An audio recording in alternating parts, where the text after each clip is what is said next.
Hello viewers, welcome to ఏకమైన్స్ academy. ఈరోజు మనం ఎకానమీకి సంబంధించి ముఖ్యమైన కరెంట్ అఫైర్స్ని క్విక్ రివిజన్ చేద్దాం. So UPSC prelims point of view కానీ రేపు అప్కమింగ్ ప్రిలిమ్స్ ఎగ్జామినేషన్ దేంట్లో అయినా కానీ ఎకానమీ నుంచి మోస్ట్ ఎక్స్పెక్టెడ్ క్వశ్చన్స్ ఏంటి అనేది కొన్ని ఇంపార్టెంట్ థీమ్స్ని ఈ వీడియోలో కవర్ చేద్దాం. రైట్, సో ఫస్ట్ ఇక్కడ చూస్తే topic listing national critical mineral mission. So recent times union బడ్జెట్లో మిషన్ అనౌన్స్ చేయడం జరిగింది. క్రిటికల్ మినరల్స్కి ఇంపార్టెన్స్ కానీ సిగ్నిఫికెన్స్ కానీ పెరుగుతోంది, దాని గురించి తెలుసుకుందాం.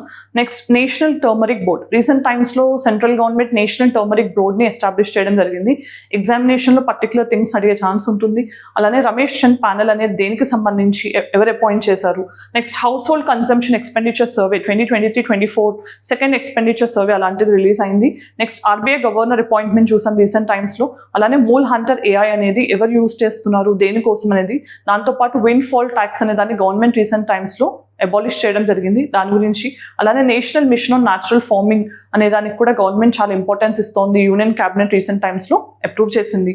National mission on edible oils and oil seeds. So దీనికి సంబంధించిన డీటెయిల్స్ తెలుసుకుందాం. సో ఫస్ట్ టాపిక్ చూస్తే కనుక national critical mineral machine. Critical minerals అంటే ఏంటి?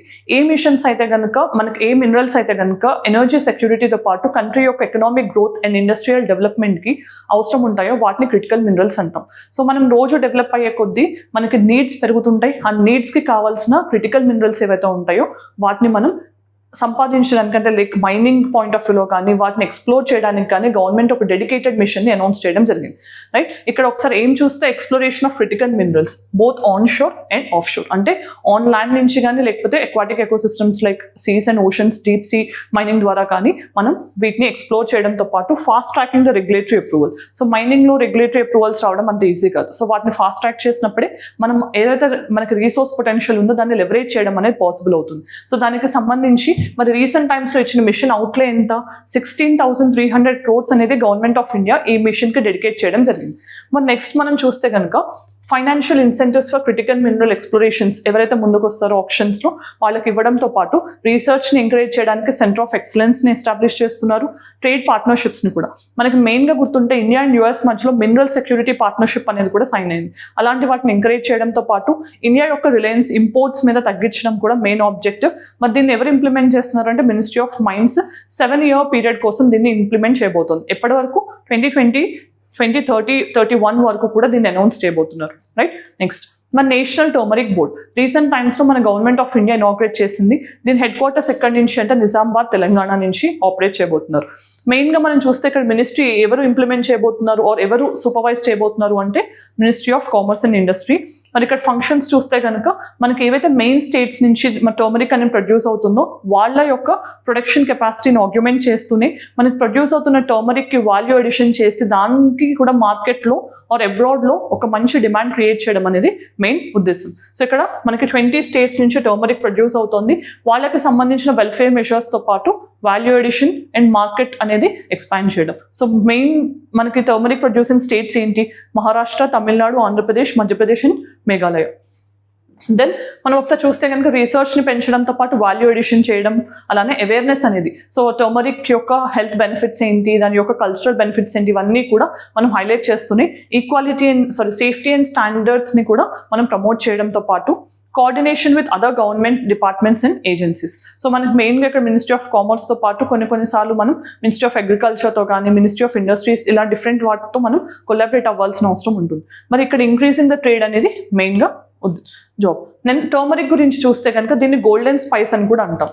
సో మరి ఇండియా 2023-24 టైంలో చూస్తే కనుక వరల్డ్లోనే లార్జెస్ట్ ప్రొడ్యూసర్, కన్స్యూమర్, ఎక్స్పోర్టర్గా కూడా నిలిచింది. మరి మెయిన్గా మనకి ఎంత ప్రొడక్షన్ జరుగుతోంది గ్లోబల్గా చూస్తే అంటే 70% ఆఫ్ గ్లోబల్ టర్మరిక్ ప్రొడక్షన్ అనేది ఇండియా నుంచి జరుగుతుంది. మరి టాప్ స్టేట్స్ ఏంటి అంటే తెలంగాణ ఫస్ట్ ప్లేస్లో ఉంది, followed by Maharashtra and Karnataka. మరి ఇండియాలో 30 varieties ఆఫ్ టర్మరిక్ అనేది ప్రొడ్యూస్ అవుతుంది. దీనికి సంబంధించిన ఫ్యాక్ట్స్ కూడా ఎగ్జామినేషన్ అడిగే స్కోప్ ఉంది. మరి next Ramesh Chand panel. Recent టైమ్స్లో మనకి ఈ పర్టికులర్ కమిటీ ఏర్పాటు చేయడం జరిగింది. దేనికోసం అంటే ఇక్కడ గవర్నమెంట్ రీసెంట్గా 18-member ప్యానల్ని WPI అంటే హోల్సేల్ ప్రైస్ ఇండెక్స్ ఏదైతే మనం జనరల్గా ఇన్ఫ్లేషన్ మెజర్ చేయడానికి యూజ్ చేస్తామో దాని యొక్క బేస్ ఇయర్ని సవరించడానికి, దాంతోపాటు ఆ WPI అనే దాన్ని ప్రొడ్యూసర్ ప్రైస్ ఇండెక్స్తో రీప్లేస్ చేయడానికి కూడా అంటే ఇన్వెస్టిగేట్ చేయండి, దానికి సంబంధించిన రికమెండేషన్స్ ఇవ్వండి అని ఈ ప్యానల్ని గవర్నమెంట్ ఆఫ్ ఇండియా అపాయింట్ చేయడం జరిగింది. మరి ఇంతకుముందు ఈ రమేష్ చంద్ గారు ఎక్కడ పనిచేసేవాళ్ళు అంటే నీతి ఆయోగ్ యొక్క మెంబర్ అనమాట. మరి ఇక్కడ మెయిన్గా ఇది WPI యొక్క కరెంట్ బేస్ ఇయర్ 2011-12 ఏదైతే ఉందో దాన్ని 22-23కి మార్చడానికి ఎగ్జామిన్ చేస్తారు. అలానే ప్రైస్ కలెక్షన్ అనే దాన్ని కూడా మార్చబోతున్నారు. సో ప్రైస్ కలెక్షన్ సిస్టమ్స్ మీద రివ్యూ చేయడంతో పాటు కంప్యూటేషనల్ మెథడాలజీని కూడా డిటర్మైన్ చేయబోతున్నారు. రైట్. సో మరి ఇక్కడ WPI అంటే ఏంటి? Wholesale price index. అంటే హోల్సేల్ లెవెల్లో మనం బై చేసిన గూడ్స్ ప్రైస్ అనేది ఇంక్రీజ్ అవుతుందా డిక్రీజ్ అవుతుందా, దానిలో ఉన్న ఇన్ఫ్లేషన్ ఎంత అని తెలుసుకోవడానికి ఒక ఇండెక్స్ అనమాట. మరి దీన్ని ఎవరు రిలీజ్ చేస్తారు? Office of economic affairs under ministry of commerce and industry. So ఇది ఎవ్రీ మంత్ రిలీజ్ అవుతుంది. మనకి దీని ప్రకారం ఏంటి, చేంజెస్ ఎప్పుడు కూడా హోల్సేల్ లెవెల్లో తెలుస్తాయి. అంటే కన్స్యూమర్ లెవెల్లో ఉన్న చేంజెస్ అనేవి తెలియదు. హోల్సేల్ లెవెల్లో ఉండే ప్రైస్ వేరు ఉంటుంది, కన్స్యూమర్ ఫైనల్గా బై చేసే కాస్ట్ వేరే ఉంటుంది. సో అందుకని ఈ WPI నుంచి మనం CPIకి మారడం జరిగింది. అంటే ఇన్ఫ్లేషన్ మెజర్ చేయడానికి జనరల్గా RBI యూస్ చేసే ఇండెక్స్ ఏంటి? Consumer price index. So consumer price index అనే దాన్ని మెట్రిక్గా కన్సిడర్ చేస్తున్నాం, కానీ WPIని ఇంతకు ముందులాగా ఇప్పుడు కన్సిడర్ చేయట్లేదు. దానికి రీజన్ ఏంటి అంటే ఇన్ఫ్లేషన్ అనేది ఫైనల్గా కన్స్యూమర్ లెవెల్లో క్యాలిక్యులేట్ చేయాలి అనేది రీజన్. మరి కరెంట్గా బేస్ ఇయర్ ఎంత అంటే 2011-12. మెయిన్గా మరి CPIకి WPIకి డిఫరెన్స్ ఏంటి? Apart from wholesale level and consumer level, మనకి CPIలో services and goods both include అయినాయి, కానీ WPIలో సర్వీసెస్ అనేది ఆల్మోస్ట్గా మనకి సర్వీస్ సెక్టర్ నుంచి GDP షేర్ 55% పైన ఉంది. అంత ఇంపార్టెంట్ సెక్టర్ని మనం WPIలో కౌంట్ చేయకపోవడం కూడా ప్రాపర్ పిక్చర్ ఇవ్వదు అనడానికి ఒక వాదన. దెన్ నెంబర్ ఆఫ్ ఐటమ్స్ ఏంటి? 697 ఐటమ్స్ ఉన్నాయి. దీంట్లో ప్రైమరీ ఐటమ్స్తో పాటు మనకి manufacturing items and power items అన్నీ కలిపి టోటల్గా 697 ఉన్నాయి. సో ఇప్పుడు ఈ రమేష్ చంద్ ప్యానల్ అనేది మనకి మెయిన్లీ WPI యొక్క బేస్ ఇయర్ మార్చడంతో పాటు ఒకవేళ ఫీజిబుల్ అయితే కనుక PPI అంటే ప్రొడ్యూసర్ ప్రైస్ ఇండెక్స్కి మార్చడానికి ఎగ్జామిన్ చేయబోతున్నారు. నెక్స్ట్ మరి ఇక్కడ PPI గురించి చూస్తే ప్రొడ్యూసర్ ప్రైస్ ఇండెక్స్. సో ఇక్కడ ఇండెక్స్ అనేది ఏం చేయబోతోంది? ప్రైస్ చేంజెస్ ఎక్కడ? Producer level. అంటే ఎవరైతే గూడ్స్ అండ్ సర్వీసెస్ని ప్రొడ్యూస్ చేస్తున్నారో వాళ్ళు ప్రొడ్యూస్ చేస్తున్న లెవెల్లో ఇన్ఫ్లేషన్ ఉందా లేదా అని చెప్పడానికి ఇది ఒక మెట్రిక్గా యూస్ చేయబోతున్నారు. మరి దీన్ని మెయిన్గా చూస్తే కనుక ఇక్కడ మనకి సర్వీసెస్ కూడా ఇంక్లూడ్ చేయబోతున్నారు. మరి ఇది ఇంకొక రీజన్ ఏంటి అంటే WPI నుంచి మనం PPIకి మారడానికి రీజన్ ఇంటర్నేషనల్ స్టాండర్డ్స్ చూసినప్పుడు కూడా మనకి PPI అనేది ఎక్కువగా యూస్ చేస్తున్నారు. సో అందుకోసం కూడా గవర్నమెంట్ ఆఫ్ ఇండియా ట్రాన్సిషన్కి ఈ కమిటీని ఏర్పాటు చేయడం జరిగింది. మన నెక్స్ట్ టాపిక్ ఏంటి? Household consumption expenditure survey 23-24. మరి దీన్ని ఎవరు కండక్ట్ చేశారు అంటే సెకండ్ సర్వే రీసెంట్ టైమ్స్లో MOSPI కండక్ట్ చేయడం జరిగింది. MOSPI అంటే ministry of statistics and programme implementation. So ఇది సెకండ్ సర్వే అనమాట. అంటే హౌస్ హోల్డ్ కన్సంప్షన్స్ ఎలా ఉన్నాయి, సో ఏ ఐటమ్స్ మీద వాళ్ళు కన్సంప్షన్ ఎక్స్పెండిచర్ ఎక్కువగా స్పెండ్ చేస్తున్నారు, ఫుడ్ ఐటమ్సా నాన్ ఫుడ్ ఐటమ్సా, మరి అది రూరల్ లెవెల్లో ఎలా ఉంది, అర్బన్ లెవెల్లో ఎలా ఉంది, ఇలాంటివన్నీ తెలుసుకోవడానికి ఈ సర్వే అనేది కండక్ట్ చేయడం జరిగింది. రైట్. సో ఇది ఏ టైం వరకు కండక్ట్ చేశారు? ఆగస్ట్ 2023 నుంచి జూలై 2024 వరకు కండక్ట్ చేశారు. సో దాని ప్రకారం average per capita monthly consumption expenditure ఎంత ఉంది అని చెప్తున్నారు. రూరల్ ఏరియాస్లో మనకి 4122 rupees monthly per head consumption కోసం ఎక్స్పెండిచర్ లాగా చేస్తున్నారు. అర్బన్ ఏరియాస్లో అయితే కనుక 6996 రూపీస్గా ఉంది. అంటే ఈ నెంబర్స్ కూడా ఎగ్జామినేషన్ పాయింట్ ఆఫ్ లో గుర్తుపెట్టుకోవాల్సిన అవసరం ఉంటుంది. మరి అర్బన్ రూరల్ గ్యాప్ అనేది ఇంతకు ముందుతో పోలిసి తగ్గింది. అంటే ఈ గ్యాప్ తగ్గిందంటే అర్థం ఏంటి? రూరల్ ఏరియాస్లో ఉన్న కన్సంప్షన్ ప్యాటర్న్స్ పెరిగాయని అర్థం. సో ఆల్మోస్ట్గా మనకి 71%కి తగ్గింది. ఇంతకు ముందు 80+ ఉండేది, సో 84% గ్యాప్ ఉండేది, అది ఇప్పుడు 71కి తగ్గిందంటే రూరల్ ఏరియాస్లో కూడా కన్సంప్షన్ మీద ఎక్స్పెండిచర్ అనేది పెరిగిందని తెలుసుకోవచ్చు. మరి ఇప్పుడు మనం కన్సంప్షన్ ప్యాటర్న్స్ చూస్తే కనుక నాన్ ఫుడ్ ఐటమ్స్ మీద ఎక్కువగా ఎక్కడ కన్స్యూమ్ చేస్తున్నారు అంటే మనకి రూరల్ ఏరియాస్లో ఫుడ్ మీద ఎక్కువగా ఉంది, అర్బన్ ఏరియాస్లో నాన్ ఫుడ్ వాటి మీద ఎక్కువగా స్పెండ్ చేస్తున్నారు. సో రెంట్ అనేది 7% of the urban households non food ఎక్స్పెండిచర్లో ఒకటిగా కనిపిస్తుంది. So next consumption inequality. So మన ఇన్కమ్ ఇన్ఈక్వాలిటీ పాయింట్ ఆఫ్ వ్యూలో చూస్తే ఎకానమీ పాయింట్ ఆఫ్ వ్యూలో గినీ కోఎఫిషియంట్ అనే దాన్ని యూజ్ చేస్తాం. సో అలానే ఇక్కడ కన్సంప్షన్ ఇన్ఈక్వాలిటీని మెజర్ చేయడానికి మళ్ళీ గినీ కోఎఫిషియంట్ ప్రకారం చూస్తే రీసెంట్ టైమ్స్ సర్వే ప్రకారం ఇది డిక్లైన్ అవ్వడం జరిగింది. అంటే రూరల్కి అర్బన్కి మధ్యలో ఉన్న గ్యాప్ తగ్గుతోంది కాబట్టి ఇన్ఈక్వాలిటీ కూడా తగ్గుతోందని మనం అర్థం చేసుకోవాలి. నెక్స్ట్ మరి స్టేట్ వైజ్ చూస్తే కనుక మనకి ఎక్కడ monthly per capital consumption expenditure ఎక్కువ ఉంది తక్కువ ఉందని చూస్తే హైయెస్ట్ సిక్కింలో ఉంది. అంటే వీళ్ళు సంపాదించిన దాంట్లో కన్సంప్షన్ కోసం చేసే ఎక్స్పెండిచర్ ఎక్కువగా ఉంది. అండ్ లోయెస్ట్ ఛత్తీస్గఢ్లో ఉంది. డ్యూటీస్ పాయింట్ ఆఫ్ లో చూస్తే కనుక చండీగఢ్లో హైయెస్ట్ ఎక్స్పెండిచర్ ఉంది. దాంతోపాటు లోయెస్ట్ దాద్రా నగర్ హవేలీ డామన్ డయ్యూతో పాటు జమ్మూ అండ్ కాశ్మీర్లో మనకి ఇక్కడేమో రూరల్ ఏరియాస్లో తక్కువ ఉంది, ఇక్కడేమో అర్బన్ ఏరియాస్లో మనకి కన్సంప్షన్ ఎక్స్పెండిచర్ అనేది తక్కువగా ఉందని ఈ రిపోర్ట్ చెప్తుంది. మన నెక్స్ట్ టాపిక్ కంటే ముందు యూపీఎస్సీ ప్రిలిమ్స్ రాసే వాళ్ళందరికీ కూడా if you are unsure about revision there is a golden opportunity at Ekam IAS Academy where intensive revision program for UPSC prelims 2025 is about to start from 17th March. So ఈ program మొత్తంలో కూడా మీకు important topics ఏవైతే ఉంటాయో ప్రిలిమ్స్కి especially static and current అఫైర్స్ని link చేస్తూ previous papers ఇచ్చిన ఇన్సైట్స్తో మనకి ఎక్స్పర్ట్స్ చేత క్లాసెస్ కండక్ట్ చేయబోతున్నారు. సో ఈ ప్రోగ్రామ్కి సంబంధించిన డీటెయిల్ షెడ్యూల్ కావాలంటే ఈ క్యూఆర్ కోడ్ని స్కాన్ చేయొచ్చు. సో ఈ ప్రోగ్రామ్ మొత్తం కూడా మనకి 2,999కే లభిస్తుంది. ఈ ప్రోగ్రామ్లో ఎన్రోల్ అయిన వాళ్ళకి టెస్ట్ సిరీస్ కూడా 999కే లభిస్తుంది. So for any further details or enrol అవ్వాలన్నా ఈ నెంబర్కి కాల్ చేయొచ్చు. రైట్, మరి ఇక్కడ మెయిన్ నెక్స్ట్ టాపిక్ చూస్తే ఆర్బీఐ గవర్నర్ అపాయింట్మెంట్. రీసెంట్ టైమ్స్లో మనకి కొత్తగా 26th గవర్నర్గా అపాయింట్మెంట్ అవ్వడం జరిగింది. మరి ఆర్బీఐ గవర్నర్ ఎవరు అపాయింట్ చేస్తారు, దాని ప్రాసెస్ ఏంటి అనేది ఒకసారి చూద్దాం. సో రీసెంట్ టైమ్స్లో మనకి సంజయ్ మల్హోత్రా అనే పర్సన్ ఎవరైతే సెక్రటరీ లెవెల్ ఆఫీసర్ ఉన్నారో ఆయన్ని 26th గవర్నర్ ఆఫ్ ఆర్బీఐగా సెంట్రల్ గవర్నమెంట్ అపాయింట్ చేయడం జరిగింది. మరి ఇక్కడ మెయిన్గా చూస్తే అపాయింట్మెంట్ ఏ యాక్ట్ కింద జరిగింది, ఆర్బీఐ యాక్ట్ ఆఫ్ 1934 కింద జరగడం మనం తెలుసుకోవాలి. మరి ఇక్కడ మెయిన్గా ఫస్ట్ ఏం జరుగుతుందంటే financial sector regulatory appointment search committee అనేది ఒకటి ఉంటుంది. ఆ కమిటీలో ఎవరెవరు ఉంటారు, cabinet secretary, current RBI governor కూడా ఉంటారు, ఫైనాన్షియల్ సర్వీస్ సెక్రటరీతో పాటు 2 ఇండిపెండెంట్ మెంబర్స్ ఉంటారు. సో ఫైనల్గా ఈ 5 మెంబర్ కమిటీ సర్చ్ కమిటీ కొంతమందిని షార్ట్ లిస్ట్ చేస్తుంది. ఆ షార్ట్ లిస్ట్ చేసిన దాన్ని క్యాబినెట్ కమిటీ ఆన్ అపాయింట్మెంట్స్కి ఫార్వర్డ్ చేస్తారు. ఈ కమిటీని జనరల్గా ప్రైమ్ మినిస్టర్ హెడ్ చేస్తూ ఉంటారు. సో వాళ్ళు ఫైనలైజ్ చేస్తారు. షార్ట్ లిస్ట్ చేసిన నేమ్స్ నుంచి final call will be taken by cabinet committee on appointments. So మనం మెయిన్గా చూస్తే ఆర్బీఐ గవర్నర్గా అపాయింట్ అయిన వాళ్ళకి జనరల్గా 5-year టర్మ్ అని కన్సిడర్ చేస్తాం, కానీ అపాయింట్మెంట్ టైంలోనే వాళ్ళు డ్యూరేషన్ని మెన్షన్ చేసే ప్రొవిజన్ కూడా ఉంది. దాంతోపాటు రీఅపాయింట్మెంట్స్ ఉంటాయి. వాళ్ళు ఒకవేళ కంటిన్యూ చేయాలనుకుంటే గవర్నమెంట్ వాళ్ళ సర్వీసెస్ కోసం రీఅపాయింట్ చేయొచ్చు. మరి క్వాలిఫికేషన్స్ అనేవి ఆర్బీఐ యాక్ట్ కింద ఎటువంటివి మెన్షన్ చేయలేదు, కంప్లీట్గా గవర్నమెంట్ యొక్క డిస్క్రిప్షన్. మన నెక్స్ట్ మూల్ హంటర్ ఏఐ. ఇదేంటి అంటే రీసెంట్ టైమ్స్లో ఆర్బీఐ ఇన్నోవేషన్ హబ్ డెవలప్ చేసిన ఒక టెక్నాలజీ టూల్. సో ఏఐ అంటే ఏంటి, ఆర్టిఫిషియల్ టెక్నాలజీని యూజ్ చేసి మూల్ హంటర్స్ని ఐడెంటిఫై చేయడం. అసలు మూల్ అకౌంట్స్ అంటే ఏంటి, సో జనరల్గా మనకి డిజిటల్ ఫ్రాడ్స్కి ఎంగేజ్ చేయడానికి ఏవైతే మనీని స్టోల్ చేస్తూ ఉంటారో ఆ స్టోల్ చేసిన మనీ మొత్తాన్ని కూడా రీరూట్ చేయడానికి కొన్ని అకౌంట్స్ని క్రియేట్ చేస్తారు. వాటిని మూల్ అకౌంట్స్ అంటాం. అలాంటి మూల్ అకౌంట్స్ని ఐడెంటిఫై చేసి మెయిన్గా డిజిటల్ ఫ్రాడ్స్ని తగ్గించడం కోసం ఆర్బీఐ ఇన్నోవేషన్ హబ్ అనేది రీసెంట్ టైమ్స్లో తీసుకున్న ఇనిషియేటివే ఈ మూల్ హంటర్ ఏఐ. సో ఇక్కడ చూస్తే కనుక డిజిటల్ ఫ్రాడ్స్ని తగ్గించడానికి ఇది ఒక AI tool. So detecting and flagging mule accounts. So ఎవరు డెవలప్ చేశారు, రిజర్వ్ బ్యాంక్ ఇన్నోవేషన్ హబ్ అనేది దీన్ని డెవలప్ చేయడం జరిగింది. మన నెక్స్ట్ టాపిక్ ఏంటి, విన్ఫాల్ ట్యాక్స్. రీసెంట్ టైమ్స్లో గవర్నమెంట్ ఆఫ్ ఇండియా విన్ఫాల్ ట్యాక్స్ని అబాలిష్ చేయడం జరిగింది.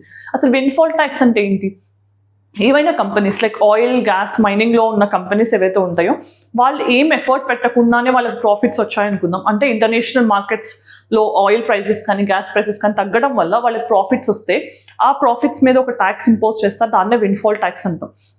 అలా విన్ఫాల్ ట్యాక్స్ని ఇంపోజ్ చేసి ఆ బెనిఫిట్ని కస్టమర్స్కి పాస్ చేసే విధంగా వెల్ఫేర్ ప్రోగ్రామ్స్లో ఇన్వెస్ట్ చేస్తారు గవర్నమెంట్ ఆఫ్ ఇండియా, దాన్ని విన్ఫాల్ ట్యాక్స్ అంటాం. సో రీసెంట్ టైమ్స్లో అలా ఇంతకు ముందు వరకు ఇంపోజ్ చేసిన విన్ఫాల్ ట్యాక్స్ని రద్దు చేయడం జరిగింది. మరి ఇది ఎప్పటి నుంచి ఇంపోజ్ చేయడం స్టార్ట్ చేశారు అంటే 2022 నుంచి ఇంపోజ్ చేయడం స్టార్ట్ చేశారు.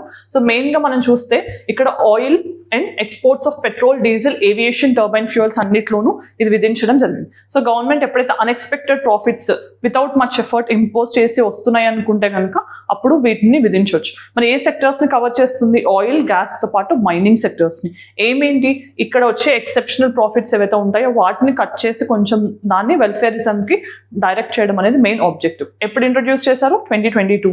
ఆబ్జెక్టివ్ ఏంటి, kerbing the profits made by oil and gas companies. So especially Russia Ukraine war టైంలో మనకి ఆయిల్ ప్రైసెస్ తగ్గడం వల్ల, డిమాండ్ తగ్గడం వల్ల మనకి ప్రైసెస్ ఎప్పుడైతే పడిపోయాయో అప్పుడు ఈ పర్టికులర్ ఇనిషియేటివ్ తీసుకోవడం జరిగింది. సో దీన్ని మనం స్పెషల్ అడిషనల్ ఎక్సైజ్ డ్యూటీగా కన్సిడర్ చేస్తాం, అలా లెవీ చేస్తారు. విన్ఫాల్ నేమ్ అనేది మనకు మెయిన్గా ఈజీగా అర్థం చేసుకోవడానికి యూజ్ చేసే నేమ్.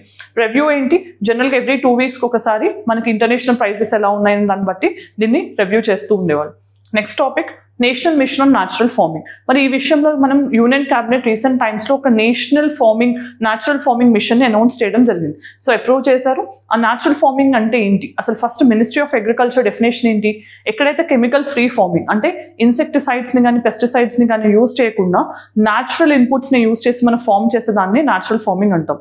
ఫర్ ఎగ్జాంపుల్ మనం zero budget natural farming Subhash Palekar గారు ఇంట్రొడ్యూస్ చేయడం జరిగింది కదా, జీవామృత్, బీజామృత్, వసాయన ఇలాంటి వాటిని యూజ్ చేసి సో వాటిని యూస్ చేసి అంటే లైవ్ స్టాక్ యానిమల్ కౌడంగ్ కానీ లేకపోతే మనకి సాయిల్లో ఉండే మైక్రోబ్స్ని యూస్ చేయడం కానీ ఇలాంటి వాటిని యూస్ చేసి మనం ఎప్పుడైతే ఫార్మింగ్ చేస్తామో దాన్ని న్యాచురల్ ఫార్మింగ్ అంటాం. సో 2024-25 బడ్జెట్ స్పీచ్లో కూడా మనకి మన ఫైనాన్స్ మినిస్టర్ గారు ఒక అనౌన్స్మెంట్ చేయడం జరిగింది. సో ఇప్పుడు ఉన్న ఎగ్జిస్టింగ్ న్యాచురల్ ఫార్మర్స్ ఎవరైతే ఉన్నారో వాళ్ళ కౌంట్ అనే దాన్ని అట్లీస్ట్ 1 crore వరకు తీసుకెళ్ళాలి నెక్స్ట్ 2 years లోపల అని చెప్పడం జరిగింది. అంటే నెక్స్ట్ 2 years లోపల 1 crore న్యాచురల్ ఫార్మింగ్ చేసే ఫార్మర్స్ని పెంచడం అనేది మెయిన్ టార్గెట్. సో ఇది ఒక సెంట్రలీ స్పాన్సర్డ్ స్కీమ్, అంటే సెంటర్ అండ్ స్టేట్స్ షేర్ చేసుకుంటాయి కానీ ఇంప్లిమెంటేషన్ డ్యూటీ అనేది స్టేట్స్ మీద ఉంటుంది. అలానే ఇది 2 yearsలో మనకి 1 crore ఫార్మర్స్ న్యాచురల్ ఫార్మింగ్లోకి తీసుకురావాలని ఆబ్జెక్టివ్గా ఉంది. అలానే ఇక్కడ certification branding and creation of 10,000 bio input resources, అంటే మనకి ఫార్మింగ్లోనే ఇన్పుట్స్ న్యాచురల్వి యూస్ చేస్తున్నామని చెప్తున్నాం కాబట్టి దానికి సంబంధించి ఆ ప్రాసెసింగ్ యూనిట్స్ని కూడా ఎస్టాబ్లిష్ చేయడానికి ప్రోగ్రామ్ కింద మెన్షన్ చేయబడింది. కరెంట్ కవరేజ్ ఎంత 22 lakh hectares, 34 lakh ఫార్మర్స్ ఉన్నారు న్యాచురల్ ఫార్మింగ్లో ఇన్వాల్వ్ అయిన వాళ్ళు. కానీ దాన్ని 1 crore పెంచడంతో పాటు మనకి ఏదైతే 7.5 lakh hectaresకి ఎక్స్పాండ్ చేయడం కూడా ఒక టార్గెట్గా ఉంది. National mission on edible oils. So edible oils విషయంలో ఇండియా ఎప్పుడు కూడా ఇంపోర్ట్స్ మీద డిపెండ్ అవుతుంది. సెల్ఫ్ సఫిషియన్సీ అనేది లేకపోవడం మనకి ఇంపోర్ట్ కాస్ట్ని పెంచడానికి కూడా ఒక ప్రాబ్లం అవుతుంది. సో దాన్ని తగ్గించడానికి రీసెంట్ టైమ్స్లో union cabinet national mission on edible oil సీడ్స్ని ఇంట్రడ్యూస్ చేయడం జరిగింది. సో దీన్ని 2024-25 నుంచి 2030-2031 వరకు ఇంప్లిమెంట్ చేయబోతున్నారు. సో ఈ ప్రోగ్రామ్లో మెయిన్ ఆబ్జెక్టివ్ ఏంటి, డొమెస్టిక్ ఆయిల్ సీడ్ ప్రొడక్షన్ని పెంచడంతో పాటు ఇంపోర్ట్ కాస్ట్ తగ్గిస్తూ మనం సెల్ఫ్ రిలయన్స్ అంటే ఆత్మనిర్భర్ భారత్ కాల్ ఇచ్చారు కదా దాన్ని అచీవ్ చేయడం మెయిన్ ఆబ్జెక్టివ్. మరి ఇక్కడ ఏం ఇంక్లూడ్ చేశారు, rapeseed, mustard, groundnut, soybean, sunflower and sesamum ఎక్కువగా యూస్ చేస్తే మనం ఎడిబుల్ ఆయిల్ సీడ్స్ ఏవైతే ఉంటాయో వాటన్నిటిని ఇక్కడ కవర్ చేయడం జరిగింది. సో ఇలాంటి వాటిని పర్టికులర్గా అడిగే ఛాన్స్ ఉంటుంది, ఫోకస్ చేయండి. మరి టార్గెట్స్ ఏంటి, అసలు ప్రైమరీ ప్రొడక్షన్ ఏదైతే మనకి ఇప్పుడు 39 million tons ఉందో 22-23 టైంలో దాన్ని 69.7 million tonsకి పెంచడం మెయిన్ టార్గెట్, అంటే ఆల్మోస్ట్ 70 million tonsకి పెంచడం. దాంతోపాటు డొమెస్టిక్ ఎడిబుల్ ఆయిల్ ప్రొడక్షన్ని కూడా 24.45 million tonsకి పెంచడంతో పాటు 72% ఆఫ్ డొమెస్టిక్ డిమాండ్ అనే దాన్ని మనం ఫుల్ఫిల్ చేయగలగాలి, అంటే అంతవరకు మనమే ప్రొడ్యూస్ చేసుకోవాలి. అలానే ఆయిల్ సీడ్ కల్టివేషన్ దాన్ని 40 lakh hectaresకి పెంచడం కూడా మెయిన్ ఆబ్జెక్టివ్గా కనిపిస్తుంది. మరి దీనికి సంబంధించిన ప్రాక్టీస్ క్వశ్చన్స్ చూద్దాం. Ramesh and panel was setup to review which of the following aspects related to agriculture. So మనం ఇప్పుడు ఆల్రెడీ WPIని రీప్లేస్ చేస్తూ PPIని తీసుకురావడానికి కమిటీని ఏర్పాటు చేసామని చూసాం. కానీ ఇది కాకుండా వేరే విషయంలో కూడా ఈ రమేష్ అండ్ ప్యానల్ సజెషన్స్ ఇవ్వడం జరిగింది. అది ఏంటి అని తెలిస్తే కామెంట్ సెక్షన్ చెప్పండి. Next question, what does CRR cash reserve ratio refer to? ఇది ఒక quantitative monetary policy tool of RBI. మరి దానికి సరిపడా ఆప్షన్ ఏంటనేది కామెంట్ సెక్షన్లో చెప్పండి. Next, Indian Council of Agriculture Research has developed high yielding varieties of turmeric. Which of the following is the well known variety? మరి ICAR develop చేసిన hybrid variety of turmeric ఏంటి అనేది తెలిస్తే కామెంట్ సెక్షన్లో చెప్పండి. మరి ఈరోజు మనం ఎకానమీ ర్యాపిడ్ రివిజన్లో భాగంగా 9 ఇంపార్టెంట్ టాపిక్స్ని, ప్రాబబుల్ టాపిక్స్ని డిస్కస్ చేసాం. సో ఇనిషియేటివ్ మీకు నచ్చినట్లయితే మీ ఒపీనియన్ కామెంట్ సెక్షన్లో చెప్పండి. Thanks for watching. All the very best.